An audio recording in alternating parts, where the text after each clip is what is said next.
there, my name is Dawn Devine and welcome to my dance studio. Today, I have the wonderful opportunity to chat with award-winning dancer, costumer from Seattle, Michelle, and her buddy, Lisa. Hey guys, welcome. Hello. Hello. Michelle, why don't we start with you? Why don't you tell us a little bit about yourself? I think my short form bio is along the lines of like elder millennial movement nerd who had a interesting college career, finished as a drawing and fibers major, and fibers is anything that you can manipulate. All of the traditional crafts, sewing, weaving. After that, I did run a small little costume business for a little bit, making costumes for people around Seattle and in other parts of the world, until I decided that I wasn't making as much money as I wanted on that, because it took me to do what I wanted to do to make a good costume took longer Yeah. than needed. So, which is part of why now I have all this background knowledge. And then Lisa started running classes of being like, I see all these costumes that people are making, and I'm like, that could be better. Learning the principles and elements of design are something that you get in college that you don't just naturally pick up on the street. Yeah. Hey, Lisa. Hello. So I'm here in Wamego, Kansas, little dot kind of over by Kansas City. Most people know where Kansas City is, that direction-ish. I'm also elder millennial, although I prefer the term millennial falcon. I heard that one a while back and I was like, yes, I am a millennial falcon. Let's see. I've been dancing since I was little. I studied modern dance in college, was where the bulk of my dance background came from. And then it was in college when I started getting into belly dance, and I discovered in the more Western dance world, like I just turned 40 this year. I would be way too old to be to do modern ballet. I'm way too old for that. I'm also too heavy for that. That's all. So belly dance, it was like, oh, I can eat a cheeseburger and like nobody cares. Like, cool. And I think one of my very first workshops I took with Morocco, and she was probably in her 70s. Yeah. Dance circles around all of us 20 somethings. I was like, that. I want to be her when I'm that age. I'm more of a fusion person. My original belly dance training was more AMCAB, but because of the modern dance background, I can't stay in the cabaret box. I understand. You got to do what you got to do. Yeah. And of course, my viewers know me, I hope, but if this is your first video, welcome. I'm Dawn Devine. I have been working as a professional dancer, teacher, costume maker and designer, and author since back before the turn of the century. I am not an elder millennial. I am just an elder. Welcome. Now, I just want to preface the rest of this conversation with, I have been a huge fan of both of you on Instagram. That is how we met and connected. And I was talking with you guys going, I don't remember how many years ago it was now, 4 years, 5 years. When did you start using social media to promote your belly dance businesses? For me, it was is the thing. When did I start doing it? Well, because Michelle and I both did Katie Sahar's Performers Brand Academy, and that's been 2 years wanting to get, because I said I live in a very small town, and I realized I wanted to give more than just teaching like the 6 people that I have. I love my 6 people, but I'm like, I have more experience that I feel like I have something to offer. And I was like, how do I do that? So I started with working with social media, and then it was working with Katie that I was like, I figured out how to do it. Right. I'd say more than that for my Instagramming, but the seriously is the same time as Lisa, because Gotcha. that was when I started talking about my Feldenkrais movement awareness stuff, and then I put costumes in the back burner for a little bit. The movement stuff's going to ultimately serve local clients, and then the belly dance doesn't. The costumes don't have to, because we're doing online classes. Right. And just so like always, if you're enjoying this video, like and subscribe. Of course, I'm required to say that by law. And if you want to find out more information about me and my friends, please go to the down box and click through the links and give them some love. I'll share all of their socials down below. I have a question for both of you. If I were to say, how do you define your personal costuming style? Like in 3 words, Ooh. What would you say is your vibe in your belly dance costuming? Pink would be the first one to come to Pink? mind, but honestly, I actually don't own a massive amount of pink. I'm somewhere between that. I'm like a hybrid between like your AMCAB Egyptian dancer and a fusion dancer. Like, Mhm. yeah, like I'm not like leather and spikes and or even a lot of like the antique jewelry. Like I like the sparkly. Yeah, So pink sparkly fusion. yeah, that sounds Okay, good. That great, sounds good. fantastic. How, Michelle, how about you? How would you define your current? I know you've had a long career. Glamorous hidden jokes. Glamorous hidden jokes. That's probably the honest answer. So you're really integrating the nerd side in Yeah, quiet I ways, or think that's always been there, but it's always been the if you know, you know, because I was not the in your face nerd in yeah, the and because you still need them to be serviceable for a general public. Like I right. don't want to have a costume that's so unique I can't wear it. Uh-huh. So how often are you dancing in, because you are a professional working dancer in the Seattle area? Yeah. How often and where are you performing? I'm at our Marrakesh because every town has a Marrakesh. Some hookah lounges like the Eye, and then now the Ephesus is one of our new places, and then private gigs as they come and go. And Seattle's recovery from quarantine, I think, was a little slower on the gig front. There's a little bit of an art scene, not a lot. So I can get in with a couple festivals, a couple times a year, a couple of little local Community functions. community functions. Yeah. And then I started just hosting my own online shows. I was like tired of waiting around for them to fall in my lap. So I just decided to make my own opportunities. Well, great. That leads me to my next question. Lisa, how did you start your online, dynasty of dance? Oh, Your dynasty. how I like the word dynasty. origin Yeah. story. So I have a Facebook group called the Sparkly Dancer Society. Mhm. And it started not too long after COVID was when I started it because like I said, I have a few local students whom I love, but I was looking for a bigger community and particularly a community where I wasn't necessarily like, when you're a teacher, you have a different relationship with your students than you do Yes. with your peers. Mhm. And so I love my students, but I was wanting one that I wasn't necessarily like the end all be all say of everything. And I couldn't really find one on Facebook that really gelled with me. Uh-huh. Uh-huh. And so I was like, well, let's just make a Facebook group and we'll see.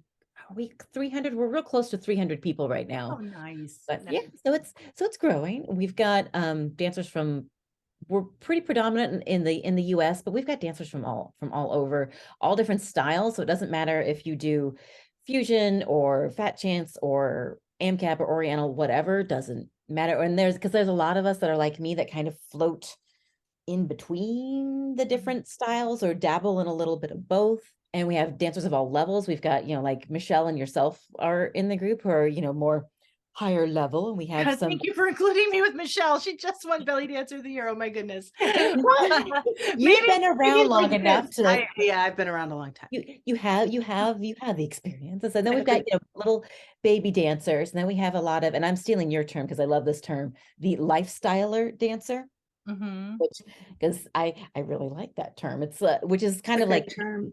it's a good term, which is kind of what I am. Like I love dance, but it's not how I put a roof over my head. It's not like I don't have the opportunity to go out and do gigs because I think there might be an Indian restaurant. There's certainly not a Middle Eastern restaurant. Because I realize a lot of the groups that you see on Facebook are either like baby beginner dancers, like, and then groups that are like, I'm a professional dancer, like, and they're both great, but I'm like, what about us that are kind of in between there? I said it's turned out to be really cool. We do quarterly shows. They tend to be themed. The next show that's coming up is Dance Menagerie, and each dancer is going to be an animal. I'm being a fish. When is this show happening? This show is June 18th on a Sunday, and it's on Zoom. Tickets are $10. Money goes towards the dancers because they're the ones putting in the work. They send me a video. I turn it into a nice big long video and hit play. Well, then they can do fun edits. Yes. Go ahead. So when did you decide to move beyond having shows to having entire teaching platform? So we started this January, right? It launched January, We yeah. launched in January. So it was probably in the fall, I think. I hosted my first workshop because I discovered that I really liked hosting shows. Because I've talked to other people like, oh, it's so hard. It's just a pain. I don't like to do it. And I was like, I kind of like to do this. I'm like, and I kind of, not to toot my horn, but I'm like, I think I have kind of a knack. I enjoy it. It's kind of fun. So I was like, well, but one of the people that contacted me was Michelle about the costuming thing. And when I read her description, I was like, I want to take that class. All of the homemade costumes I've made always look homemade. Yeah. And trying to figure out how to get to that next level. It was like, how do you do How do that? you do it? Yeah. And How there, do yeah, and there's a, because there's a very different set of skills from like making a garment to making a functioning dance costume. And so when she contacted me, we started talking and we got talking about it. And all of a sudden I'm like, this is more than like a one-off workshop. Let's make it a big thing. What would that look like? So who came up with the name Costume Magic University? I think that's Lisa. We kind of knew that we wanted something kind of, I don't know, like nerdy or geeky. And then we were thinking about like kind of like a magic wizarding school kind of. We got talking about Cinderella. I learned to thread a needle from the Cinderella mice. And so then it was like, well, instead of like bippity boppity boop, be the fairy godmother and poof, you get a costume. Like, what if you're the mice and you just learn to make your own costume? You don't need a fairy godmother. You just do it yourself. Who needs a fairy godmother when you do it yourself? Empowerment. Exactly. And what makes Costume Magic University different than other online teachers of costuming?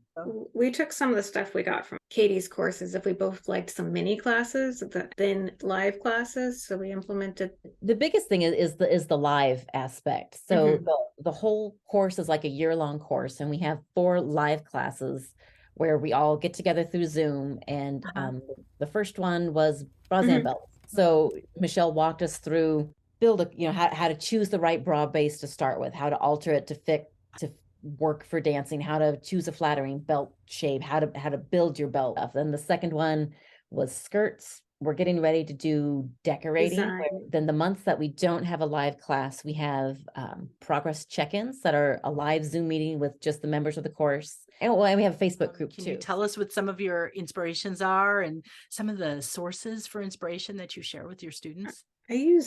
It's either like movies and TVs a lot, or architecture has been a good one.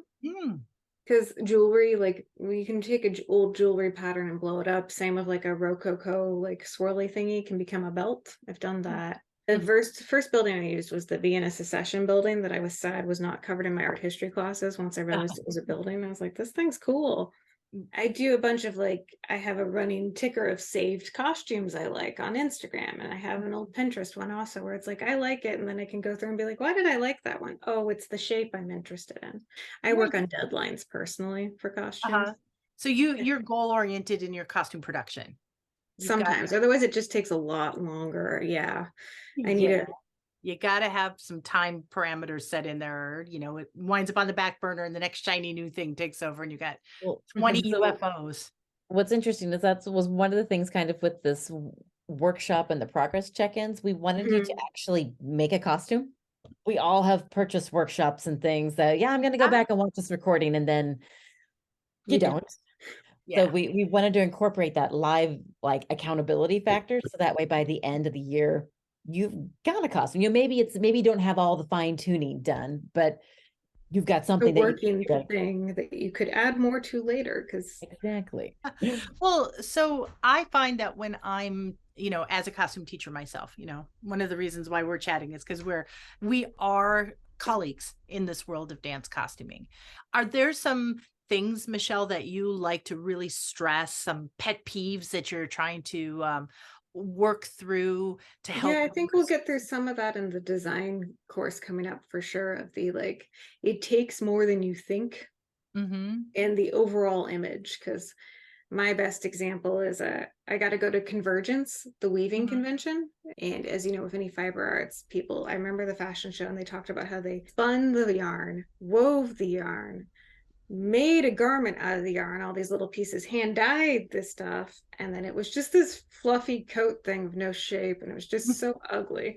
But the treatment process, like, so I think a lot of hobby dancer costumes end up stuck in the materials stage of things where it's a little sparklier, but it's like, oh, I got this one thing, it's amazing, this one part, and then you look at the overall image and it's It's like that costume where it's a bra and it's covered with fabric and then there's just one applique on it. yeah, it's a great applique, but Yeah. it's like, Yeah. you know that you Or you, just you have the gorgeous belt and then like a plain old bra. And it's like, I Right. hate street yeah. bras that are just covered. Street Yeah. bras. yes. I tend to refer to them as lingerie bras, but I love calling them a street bra. I like, It's a I street like, bra. Yeah. I like street bra. Yeah. Street bra. That's got a little more grit. So a pet peeve would be unfinished costumes. Right. And there's levels, like you can do a quick costume, like I've seen bits of Lisa's fish. It's a quick made costume, but it's amazing because she has a full image of this. Pins. The image is finished, but you don't have to make everything insanely finished. But you'll have a better looking garment if you have the overall design. You have two things. You have the Costume Magic University, which is a year-long program that started in January. Yes. And you have an upcoming master workshop in surface embellishment. Is that right? And the title of that workshop, which anybody could come and join, is Sequins, beads, and rhinestones. Oh my. Sequins and beads and rhinestones. Oh my. So I live, my town that I live in, we're very Oz centered. We have Oztoberfest, we have an Oz museum. So yeah. So it just sort of, yeah. Michelle, in that workshop, what would one of your attendees expect to learn? In this one, we're definitely going to be covering like design, so color basics, overall design, and then we'll go into types of decorations, different methods, rhinestones, beading, taking apart an old dress, like appliques. Well, applique methods end with, so you can have an idea of how to make an applique. Fantastic. So I'm going to ask you a couple of tricky details. What's your favorite glue? I like Aleene's because it smells like Elmer's. It does smell like. That was the winning. It doesn't smell. Yet I've always used E6000, which stinks. It does stink. And so, but I bought a whole pack of like the little tubes, you know, so they don't dry out. So when my pack of little tubes is gone, I'm gonna try the Aleene's to see. Yeah. To see. You always want to have some E6000 around though. When you are teaching this course, it's going to be a live class and it's going to have examples. Is it going to be a slideshow? Are you going to? We're going to do slideshow, lecture presentation, moments for questions, and then we usually end with something practical, which could be the making of an applique if people had an applique project, but I think it's going to be the like, here's how to easily make an applique that'll hold up. Durability is an issue if you're really dancing. Yeah. Well, I love, because you've talked about this, Michelle, about how instead of appliquing directly to the costume, make appliques that then you can move around. Well, especially if you're going to do beading or something ornate, you want to get in there. I like to be able to get in there and fix it. You have to incorporate it into the costume. We'll be covering that. You can't just have a floating thing. So I really love that whole entire concept because, you know, when I was in fashion school, it was always work flat until you go 3D. And working on an applique means you're working on it flat. And as somebody with 50-plus-year-old hands, working on an applique means less pinching, grabbing, and holding versus trying to wrangle an entire bra. You know, you can just work on the details here and then whip stitch it on. Yeah, I still have to take the pictures for the demo for the class, but I have my own personal preferred body safe methods of doing heavy work. Comes from like my felting and all the fibers and knitting and all those trainings of ways to lift the garment to yourself. Yes. Yeah. Yeah. Well, I'm so glad to hear that you're teaching that because I think that's fabulous information to share with the belly dance costuming world. Out of all of our ones, this is this decoration's the one that takes you from hobbyist looking to professional. Like the first two workshops were on making a functional base, like a skirt that functions, a bra that functions. Now we're doing the make it look like you bought it. Because like the best compliment to a knitter or something is it looks like it's bought. So Lisa, do you have any comments about this upcoming workshop? I was going to say that it will be recorded. So if you can't make it live, 'cause done, it'll get uploaded to my website. So you can always come back and watch the recording of the video. If somebody hears that it was a great workshop but missed Mhm. it, would they be able to buy it later? Mhm. So it will be available live and in replay. And of course, the Yep. benefit of live is that you get to ask questions and get them answered on the spot. Correct. If you can't make it, you can still come and enjoy it and learn from Mhm. it in the Well, or future. even if you've done it live, like we were doing, it was the skirt class. When I was getting ready to cut out my first circle class, my first circle skirt, I went back, I watched that part of the video like 4 times. Yeah, okay, that looks right. Rewind. Yeah, I think I'm doing it right. All my preferred sewing methods are less math. Yeah, it's true. It's true. And honestly, who's looking inside your costume when you're dancing? They're only seeing the outside. They're not seeing the method you used to put it She's, together. Michelle has said that several times, and I'm like, she's like, if they can see that, they're too close to you. Yeah, I yeah. got it from the knitting world. If they can see that Yeah. one stitch that's out of place, that's like right here, they are way too close. You mean not everybody's putting their nose in your armpit? What? I mean, So are your past workshops available for sale now? Like, can somebody take one of your past workshops? They are. And we've got, so there's the one on the bras and belts, and one on skirts that covers both more like stretchy skirts, like a mermaid skirt or a straight skirt, and a circle skirt. and shorts, booty And And shorts, shorts, quickie that's right. booty shorts. We covered booty shorts in there too. Personally, I Well, kind of like to see shorts because then it's like, yes, she has something on under her skirt. Right? and that's why it's become a trend in Egypt, is so that Mhm. the authorities can easily see that you're wearing an undergarment. They're not hiding it anymore and Right. possibly getting arrested, right? Nope, it's right there. It's out there. It's Yeah. out there. So you're on trend with today's hot Egyptian styles, booty shorts. Yeah, they just get away with a little more campiness because they can Yeah. rotate their costumes faster. Well, anyways, ladies, this has been so wonderful. This has been great. Thank you so much for joining me today. I know that in the world of social media, you get a chance to like tap and type and talk via text. But here we are. It's been great to see your faces and to have Yay. this conversation. So, final thoughts as we wrap it up here. I just want to say thank you so much for sharing more details about your workshop, Michelle. I wish you great luck. I think there's Lisa? I believe there's $60. Yeah, so you can get a workshop with a award-winning professional dancer and longtime costume designer, and that's a steal of a deal. So, And you can download the slides too. so remind us again, when is the next workshop, Lisa? June 18th. Yes. For your Same day as the show. Yeah. Yeah. same day as the show. So the workshops in the afternoon and the shows in the evening. Or if Fantastic. you're on the West Coast, it's in the morning. It's noon central. Got it. What are all the details we need to know? So LisaJeanBellyDance.com. There's a link to the upcoming workshop right there on the homepage. Easy peasy to get to. Or at the top, there's one called Workshops that list all of the past workshops that we've taught are all right there.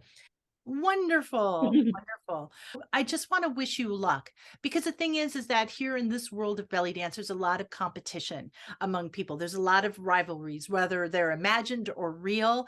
And as a costume maker, I just love seeing what other designers and teachers are doing, what their students are creating. And it has been such a pleasure to share with my audience, essentially, forgive me for saying, the next generation of costume design and event promoters. So guys, thank you so much, and I wish you so much luck in the future. Let's go forward and have fun and make the world a prettier, sparklier, and pinker place. Yay, definitely. Thank Have a you. good one. And if